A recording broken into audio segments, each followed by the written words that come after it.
விதிகளுக்கு உட்படாத கோயில்களில் மட்டுமே அனைத்து சாதி அர்ச்சகர்களை நியமிக்க வேண்டும் என உச்சநீதிமன்றம் நிபந்தனை விதித்துள்ளது. ஆகம கோயில்கள் மற்றும் ஆகமம் இல்லாத கோயில்களை 3 மாதத்திற்குள் அடையாளம் காண வேண்டும் என்றும் உச்சநீதிமன்றம் குறிப்பிட்டுள்ளது. ராமேஸ்வரம் கோயிலில் அர்ச்சகர், மணியம் உள்ளிட்டோரை உடனடியாக நியமிக்க தமிழக அரசுக்கு உச்சநீதிமன்றம் உத்தரவு பிறப்பித்துள்ளது.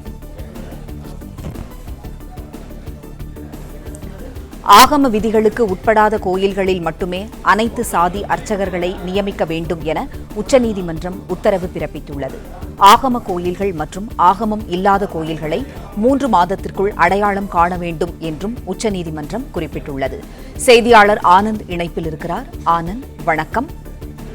தமிழக அரசுக்கு உச்சநீதிமன்றம் உத்தரவு பிறப்பித்துள்ளது. இது குறித்த விவரங்கள் என்ன, சொல்லுங்க. வணக்கம். ஆகம கோயில்கள் மற்றும் ஆகமம் இல்லாத கோவில்களில் 3 மாதங்களில் அடையாளம் காண வேண்டும் என உச்சநீதிமன்றம் உத்தரவிட்டிருக்கிறது.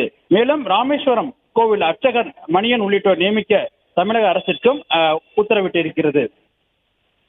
ராமேஸ்வரம் கோவிலில் குருக்கள் இல்லாமல் பூஜைகள் நடைபெற்று வருகிறது எனவும், எனவே இதற்கு அவர்கள் ஆகம விதிகளின்படி நியமிக்க உத்தரவிட வேண்டும் எனவும் தெரிவிக்கப்பட்டிருந்தது.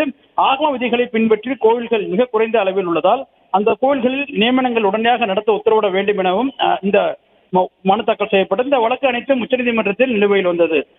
அப்போது நீதிபதிகள் ஸ்ரீரங்கம் உள்ளிட்ட ஆகம விதிகளை பின்பற்றும் கோவில்களிற்கு ஆகம விதிகளுக்கு முரணாக அர்ச்சகர்கள் மற்றும் பிற ஆகம சம்பந்தப்பட்ட பணியாளர்களை நியமிக்கவோ அல்லது தேர்வு செய்யவோ தடை விதிக்க கோரி சைவ சிவாச்சாரியர்கள் பொதுநல சங்கமும் வழக்கு தொடர்ந்து வந்தது. அந்த மனுக்கள் குறித்தும் பதிலளிக்க உத்தரவிட்டனர். மேலும் தமிழகத்தில் உள்ள கோவில்களுக்கு அர்ச்சகர்கள் நியமனம் செய்வது தொடர்பாக என்ன நடைமுறைகள் எடுக்கப்பட்டிருக்கிறது எனவும் கேள்வி எழுப்பினர்.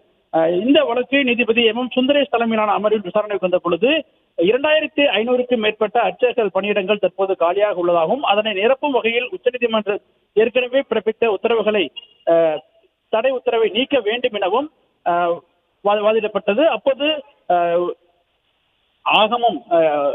ஆகம கோவில்கள் மற்றும் ஆகமம் இல்லாத கோவில்களில் 3 மாதங்களுக்குள் அடையாளம் காண வேண்டும் என தமிழக அரசுக்கு உத்தரவிட்டனர். மேலும் ராமேஸ்வரம் உள்ளிட்ட கோவில்களில் அர்ச்சகர் மற்றும் மணியம் உள்ளிட்ட பணிகளை நியமிக்க தமிழக அரசுக்கு உத்தரவிட்டனர். மேலும் ஆகம கோவில்கள் அல்லாத கோவில்களில் அர்ச்சகர், மணியம் நியமனம் செய்யவும் அனுமதி அளித்து உத்தரவிட்ட நீதிபதிகள் வழக்கினுடைய விசாரணையை செப்டம்பர் மாதத்திற்கு தள்ளி வைத்து உத்தரவிட்டுள்ளனர். மேலும் ஆகம விதிகளுக்கு உட்படாத கோவில்கள் அர்ச்சகர் நியமனம் தொடர்பாக ஏற்கனவே பிறப்பிக்கப்பட்ட உத்தரவுகளை அமல்படுத்த வேண்டும் எனவும் இது தொடர்பாக தமிழக அரசின் நிலையை தெரிவிக்க உத்தரவிட்ட நீதிபதிகள் விசாரணையை செப்டம்பர் மாதத்திற்கு தள்ளி வைத்துள்ளனர்.